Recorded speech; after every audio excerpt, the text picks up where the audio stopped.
Hello mga madam! For today's video kay magluto tag mango sticky rice. Ang nga version ha, syempre lain tag version.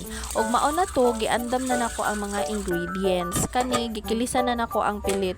Lungagon nato siya nga mura lang kag naglungag og bugas. Al nagaluto ko sa pilit, ako ana pong giandam ang mangga. Ako ana ni siyang gi-slice kay para sa ato ang toppings unya. Slice sa mangga depende na sa inyo ha kung unsa ang style ninyo. So iya na taog diskarte. Forward na human ako sa paghiwa sa mangga ug dirian na pud ta sa pagsangag sa ato ang sesame seed. Kailangan nato ni siya isangag para maluto jud siya. Sunod nato nga buhaton, ibutang na nato ang gata para atuan na siyang lutoon. Bisag wala pa na nabukal, pwede na nimo ibutang ang gatas. Pwede condensed, pwede po white sugar or anything nga makapatamis ana. Na lang po nimo og gamay